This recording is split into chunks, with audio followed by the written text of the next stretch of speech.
Hey there, YouTube. It's Petey Two Finger, and I had a request from Maverick Mind. That's just a coincidence. Um, he asked about seeing what's inside of uh, the pea shooter amp here. So we're gonna pop it open, and I am gonna do a gut shot. In the meantime, I may have to cut this short. Now, this is the second time I'm making this. I had an audio issue, so I recorded this already and with no audio. I wanted to talk about buffers. So, years ago, I had hacked an amp with an Echo. It was an Echo amp, so it had like a karaoke circuit, and it had a distortion and then an echo and a master volume and this little bookshelf speaker. And I remember I had this pedal in front of it, and I would have the pedal bypassed.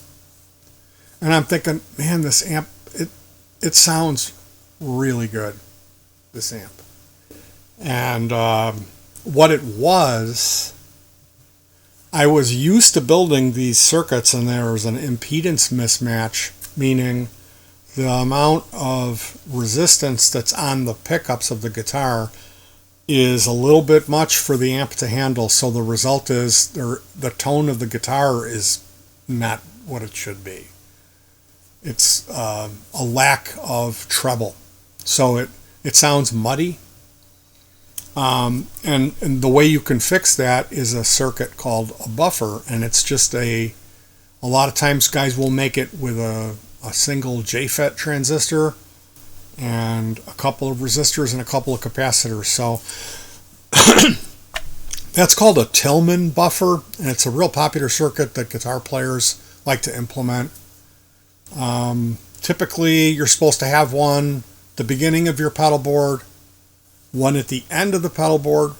Sometimes people like to put them on the inputs of their amps. And that way, it has you covered. If you have a long cable coming from your guitar and that's going to cause a lot of signal loss, well, there's a buffer at the beginning of the pedal board to boost your signal up a little bit. And then going through all those connections that make up the ins and outs and the switch, the true bypass switch, that all degrades the signal a little bit. So when you add up, like, let's say you have 10 or 15 pedals, that's going to suck your tone. You're going to end up starting off, if you plug your guitar into the amp, it'll be real bright and chimey and you can really hear it well. And then with all that stuff plugged in, it's going to be real muffled sounding and you're not going to have that high end. But, well, you can fix that by implementing a buffer. So for me, the discovery was accidental by having a pedal that has a buffer in it, because the way that the switching system in this pedal works is when it's off, the buffer is still in line with the circuit. It's still boosting a little bit to make up for the extra cables and connections. It helps it so the pedal doesn't tone suck. The manufacturer doesn't want you buying a pedal from them, paying top dollar, and you get it home and all of a sudden, where'd my tone go?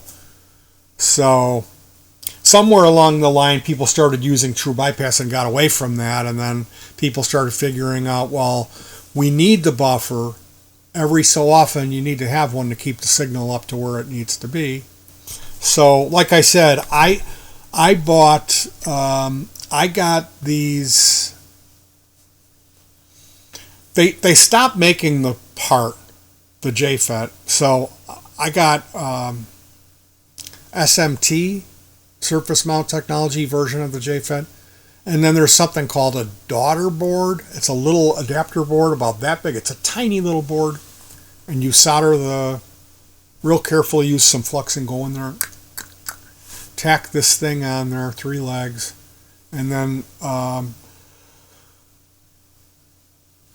you put these three little legs, you solder those on there, and then it's just kind of like the same thing of having a transistor with the three legs. So you solder this through hole into this SMT component into a through hole pedigree, and it works just fine. So in order to pull that off, I purchased the JFETs in bulk. They come in a strip, a little plastic container. You open up the plastic and the one will pop out of there.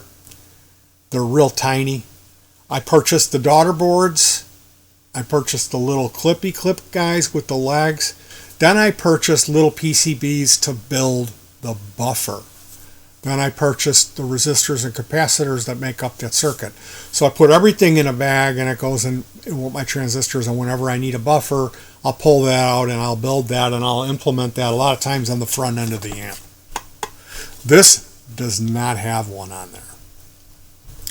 The other one of these that I have that I'm looking at right now, it's built into a crate practice amp chassis with a 10-inch speaker that has the buffer in it. I just at this time I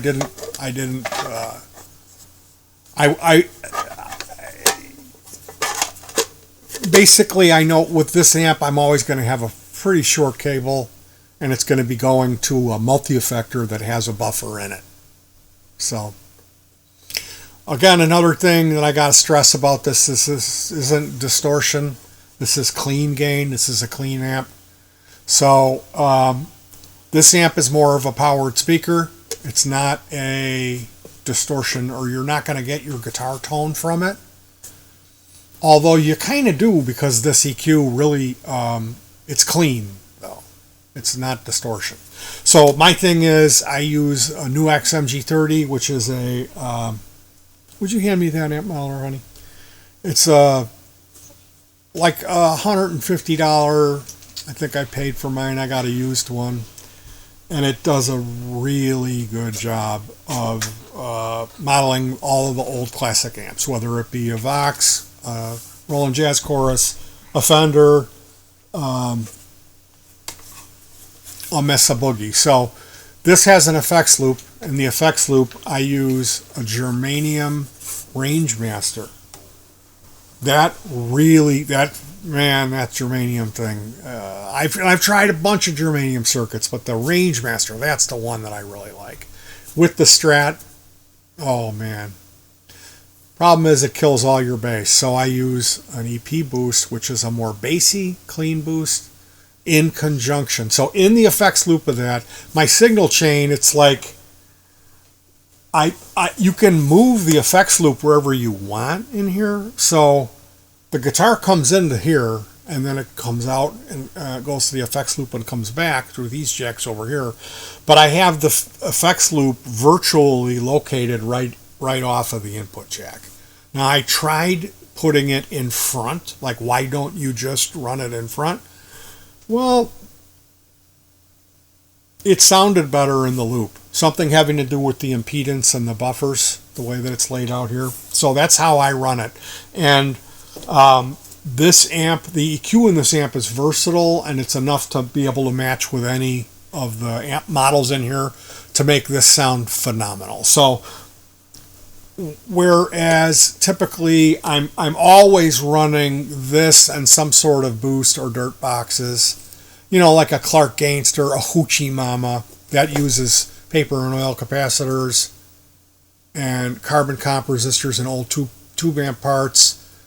I've built pedals that use the OPA 2134, the most expensive op amp chip. I've tried a lot of things playing around with guitar tone to get a really excellent sound.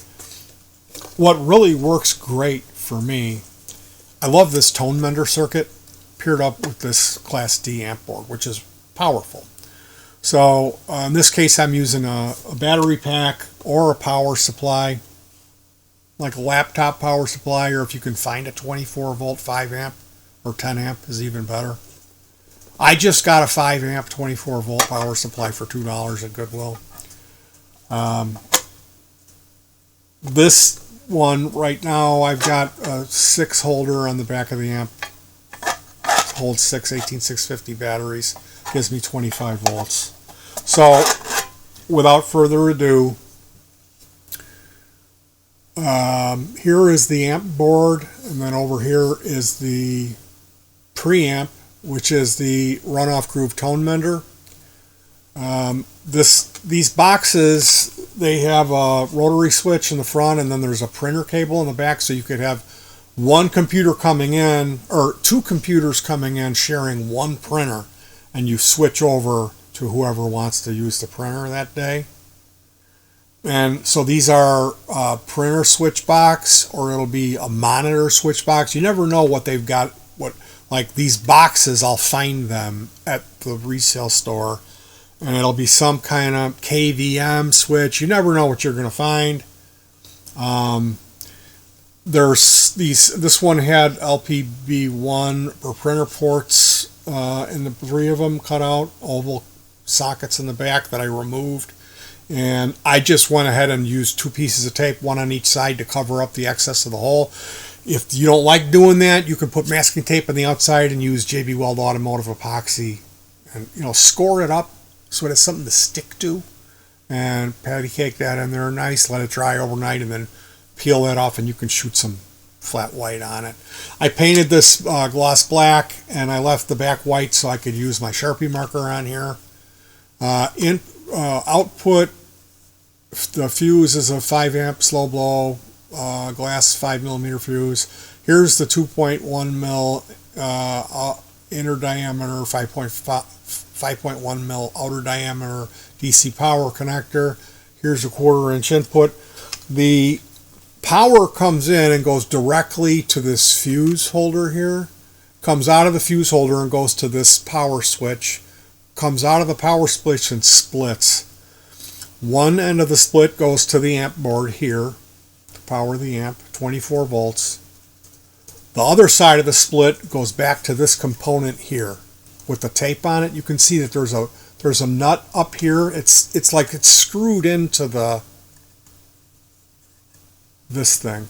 It's screwed into the chassis, and there's some tape covering where the three wires come out, and there's a couple capacitors jammed up in there. And what that is, it's called a 7809 voltage regulator. So it's a little, you screw it in because it gets hot, and then you screw it in here, and this will make the back panel serve as the heat sink.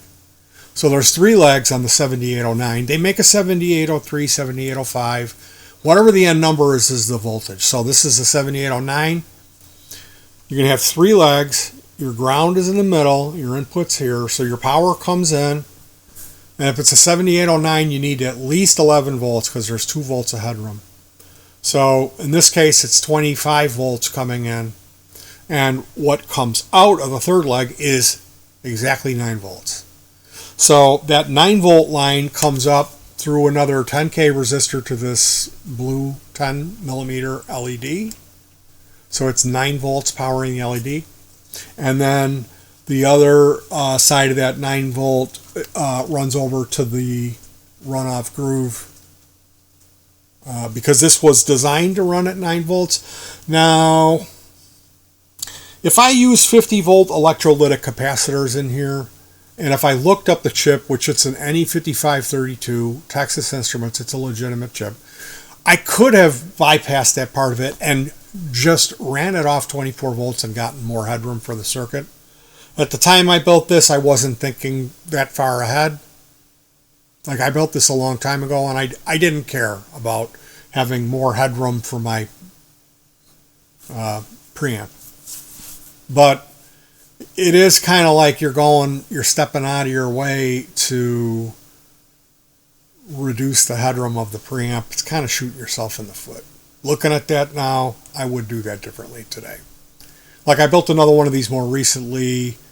And man, I can't tell you how many of these types of things I've built and tried different front ends. This Tone Mender EQ sounds really good with whatever speaker you're running on it.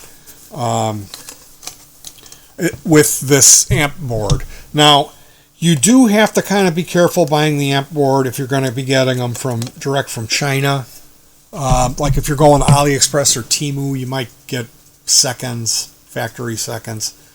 I've had them come with this capacitors dangling off and stuff blowing on them where you have to do some soldering to get them going, or maybe if it's a stereo amp board, one channel won't work. This is a mono. It's rated at 100 watts. There's these 3 green terminal connectors. You can just screw your wire connections in there, or you can solder them onto the bottom, which is what I like to do a lot.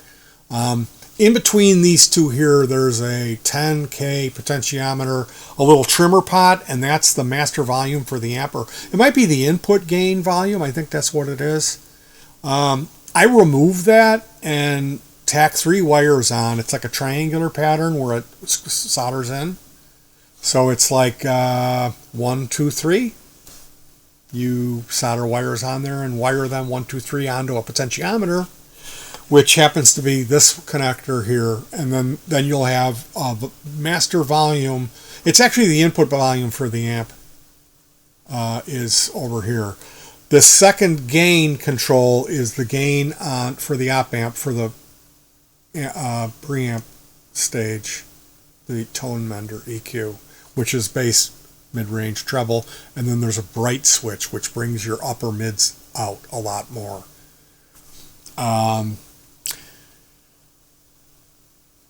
Beware of getting the cheapest ones on this, or order 2 if you're going to order it from a real cheap place. That way they'll send you one good one maybe. The NE5532 chip is something I always address this because China sells these all the time in all of their audio products, and they're fake. They make this op amp and they stamp it NE5532. If you test the amount of current that it's consuming, it should be chugging down the current, because that's what this chip does. It gobbles up a considerable amount of current when you compare it to a bog standard like a TLO72 op amp. So if you test it and it's like, wow, it's using less than I would think a TLO72 would use, and the 5532 is supposed to use like 2 or 3 times more. Then you know it may say 5532 and it may have a little Texas Instruments logo, but if you get in there and you look at Texas, you get in here with one of these and you take a good old look, you'll notice Texas looks more like Long Island because it's a fake chip. So I bought bulk when I found a supplier that would sell me them, because everywhere you get them from, you get fakes. Unless you're getting them from DigiKey, Mauser, or Tata. Tata sold me legit ones. So I bought a whole bunch of them, and then anytime anything with an NE5532 comes in from China, because any of their audio circuits, they all have these op amps in them that say they're that, and they're not. So if you look at the data sheet on that, on pins 2 and 3, there's 2 diodes that go crisscross. So what does that tell me? Oh, well, I should be able to put my meter on the diode test there and go in on pins 2 and 3 here.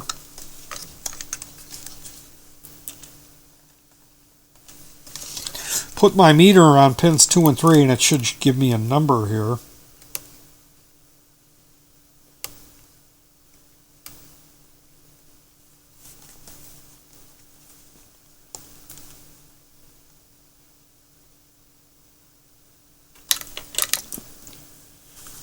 That's showing the forward voltage drop of the diode that's in that chip, because it's a real chip. If it wasn't a real chip, the cat's throwing up. If it wasn't a real chip, it would just say OL, open line, on the meter. So that's something to keep in mind. Again, gut shot. Okay, there's the tube. It's a tube amp. So we have a power switch. We have the bright switch. I used to have that here, but it used to get in the way of the mid knob, so I moved it over here last night. I told you about the voltage regulator here that gives me the 9 volts. You can see there's a greeny capacitor and there's an electrolytic capacitor underneath it. And that's because on the input I have the greeny, and the output I have like 100 microfarad capacitor.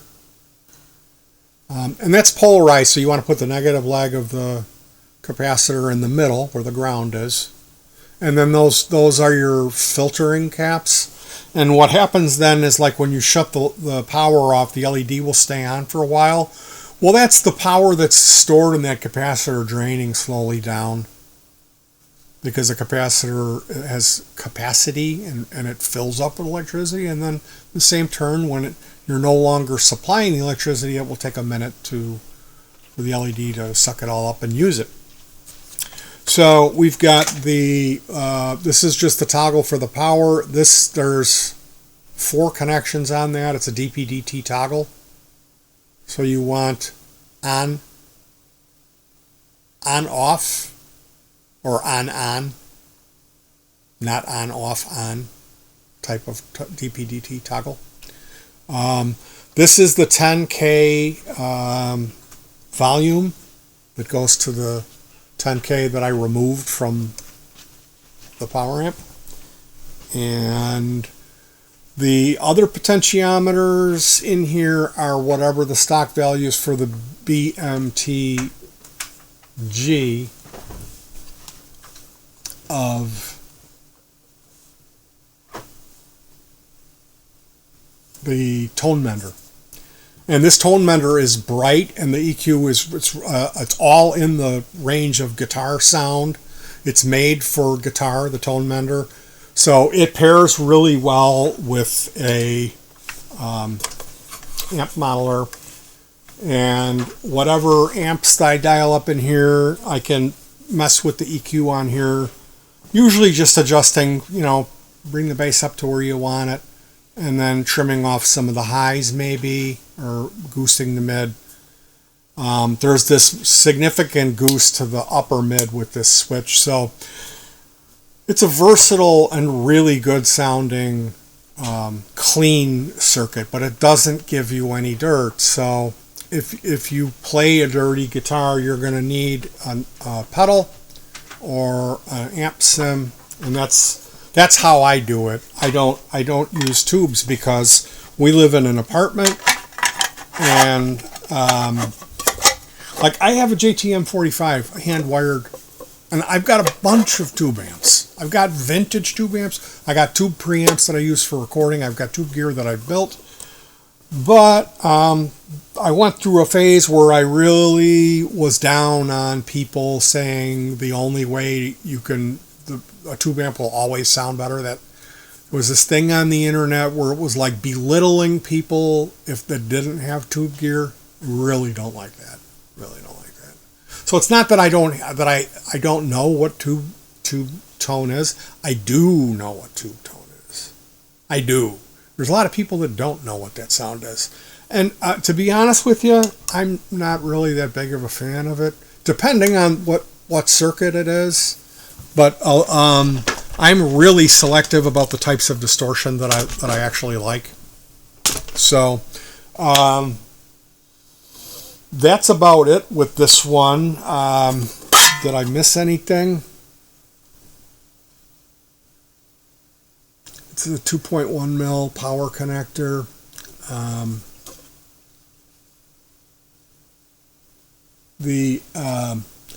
When I initially posted the first video, I put links to go to the site where they came up with this circuit and published a paper and a perf board layout. Then there's a Vero layout, a strip board layout. That's what this is. That's at Tagboard Effects. So there's 2 links for the tone mender, the Runoff Groove, the originator, and then the Tagboard Effects. And like I said, it's not that this is some like tone machine amp. Like I'm doing all that with the amp modeler. But as far as a clean amp or anything that I built, this one sounds better than anything else.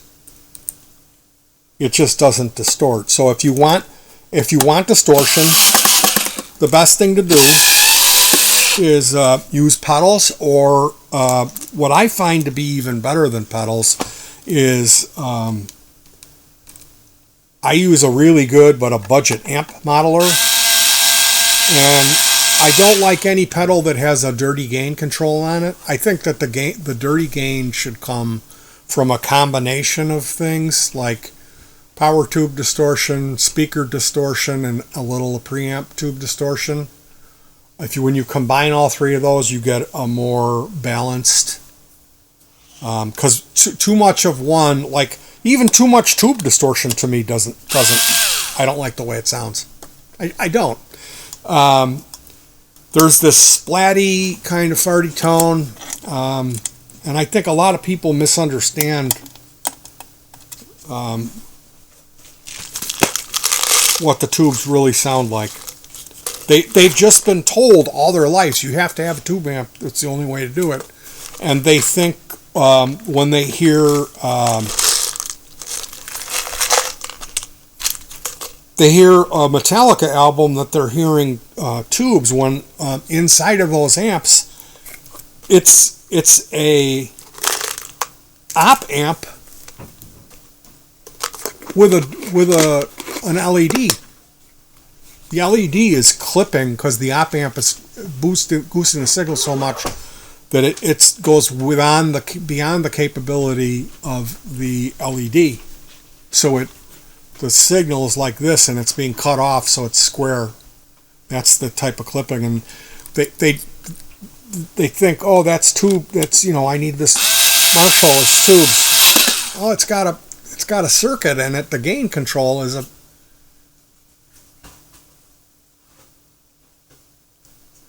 It might not even be LEDs. It might just be silicone clipping diodes. So, and that's what's in every pedal. So I like to think of myself as just being realistic about this stuff, and I don't speak in blanket statements. Tone is subjective. Like, if you were to come to me and go, I play guitar, and I would go, oh yeah, what do you play through? Oh, I play through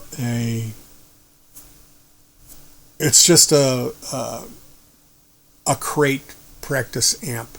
Oh, you need to get what I play through. You should, and guys do this all the time, and they don't even consider, like, well, the one guy plays Swedish death metal, the other guy plays bluegrass. So I get weird about that stuff. Anyway, that's not to say that this is the end-all be-all solution. This is what works for me. And through testing all this different stuff, I find that this Rangemaster circuit pairs really well with this Class D amp. When you go above this Class D amp, they don't make too many more mono boards that are feasible for a battery-powered amp. The mono stuff is like massive, like 500 watt, and it requires bipolar, like 50 volt power supplies. So yeah, you could do it. I'm just saying, for something that's a more simple project, this board is about the apex of it.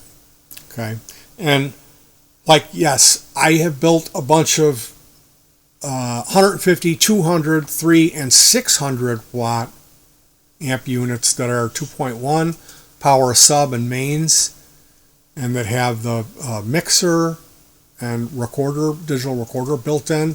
So I've built a lot more than this, and I know what they sell as far as the Class D amp stuff. The TPA 3116D2 mono that's the best chip amp you should get, even if you're only going to run it at 9 volts. It's more robust. It's got a good heat sink on it. That's the choice that you want. Yes, you can get the smaller ones, and they're great. I've got a bunch of little amps in little boxes. The little ones are great if you live in an apartment. If you're not trying to keep up with a drummer, you don't need this, really. But if you want something that's going to get significantly loud, that's where this comes into play, and the EQ pairs really well with it. Obviously, when you're building amps, experimenting with a buffered pedal to see if you have an impedance mismatch is the easiest way to do it. If you put a buffered pedal that's bypassed in front of your amp, does it all of a sudden come to life and sound like it's got more treble? Well, then you need a buffer in front of it. Or always run that pedal in front of it. It's up to you. And that buffer, that's another set of videos. I think I already talked about that. So thank you guys for joining me on this one today. I've got a little bit of time. I was checking out Scorpions. Most people know them from 1980 and on The Zoo, Gorky Park, Sticky Finger album or whatever, the Dog Raper. They've got a lot of silly lyrics, and there's some album with a girl on her knees and a guy's got a dog. Like all of their album artwork is kind of just not very forward thinking, and their lyrics seem to be kind of dumb. Like I was reading the lyrics to Robot Man, and I was like, is he saying what I think he's saying?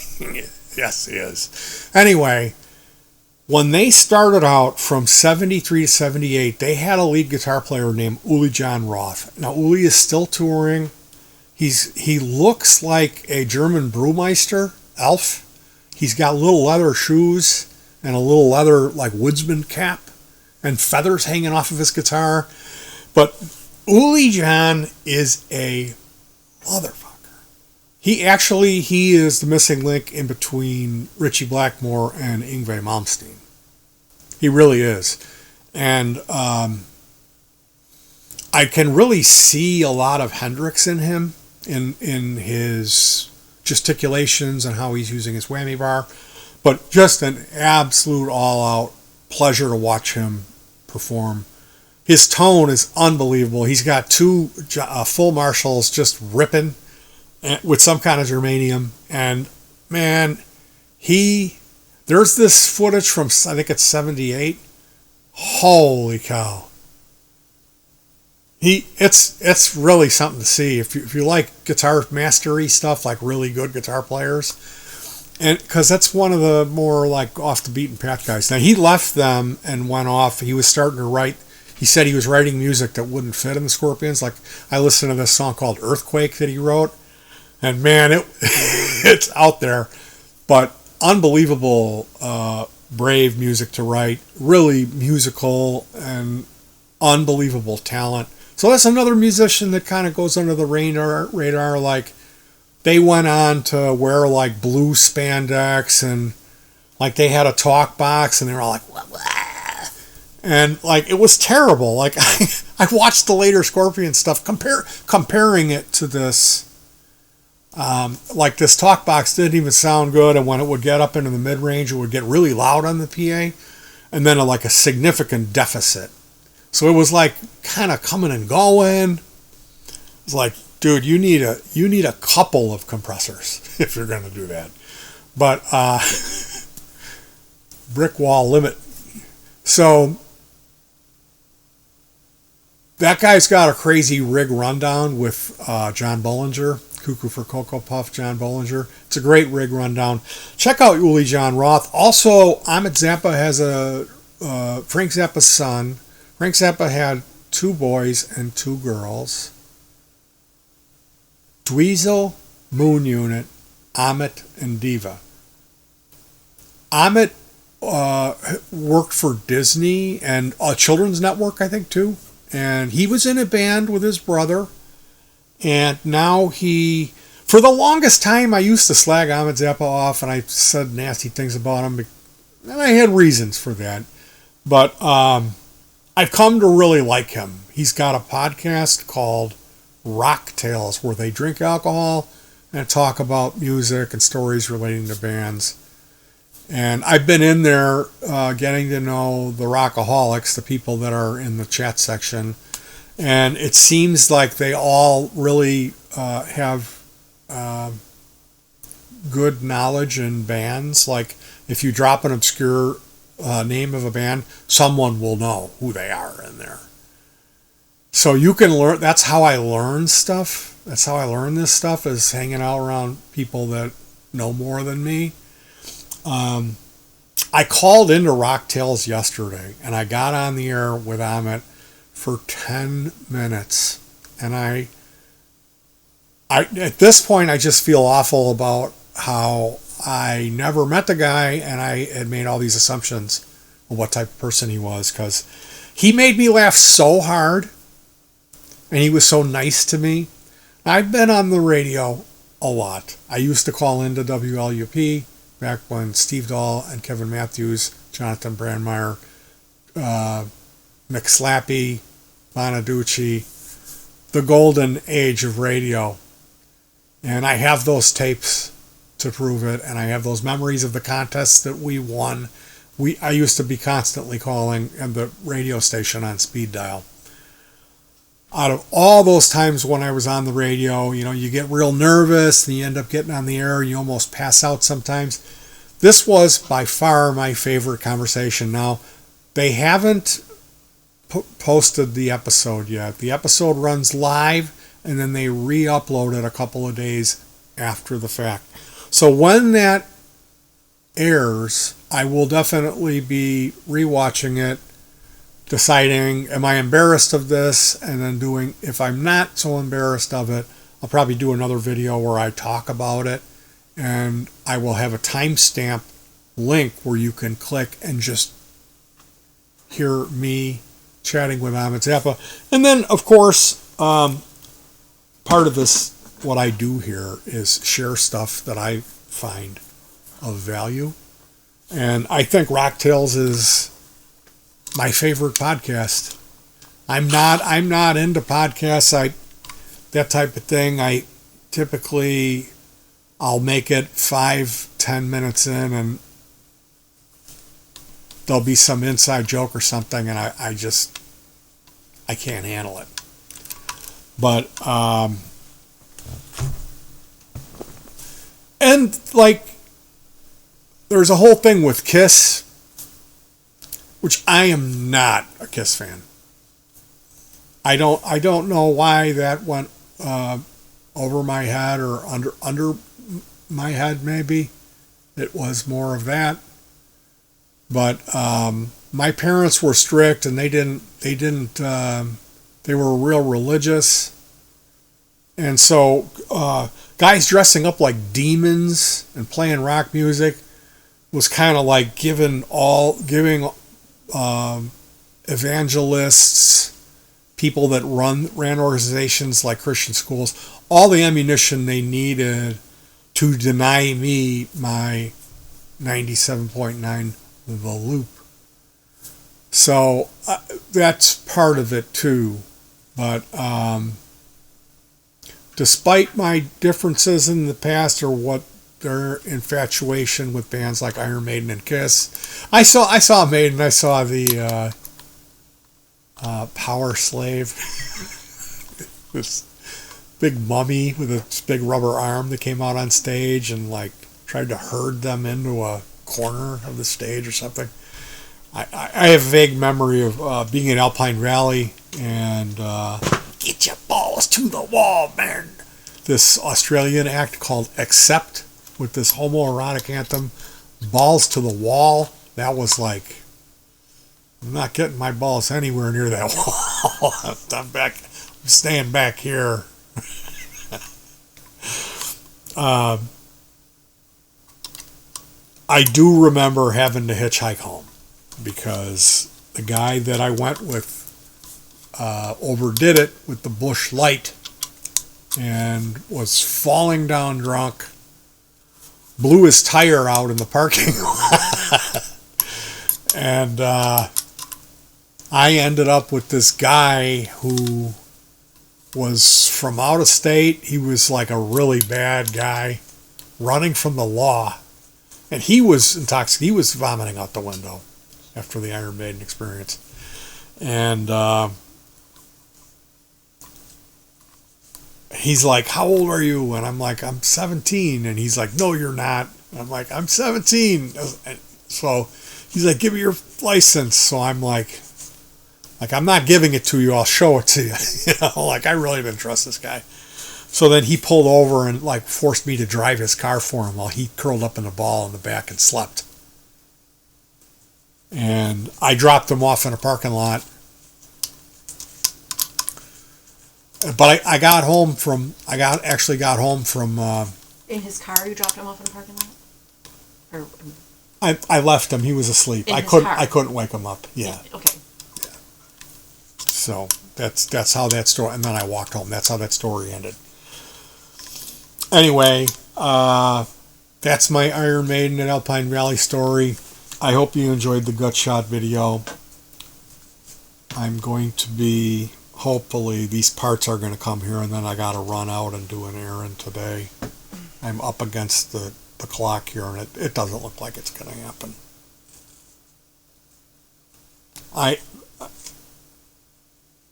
I really don't want to go down that, tell this story right now. It seems to me when I put my faith in anyone else, like if there's work that needs to be done, I have to do it myself. I can't ever rely to pay someone to do the work for me, because I get screwed so hard every time I do that. And then I end up in positions like I am right now. So that's a lesson for Petey to learn. You guys, thank you so much for joining me on this one today. I will talk to you soon. Hug your pets is what I always like to say. And peace.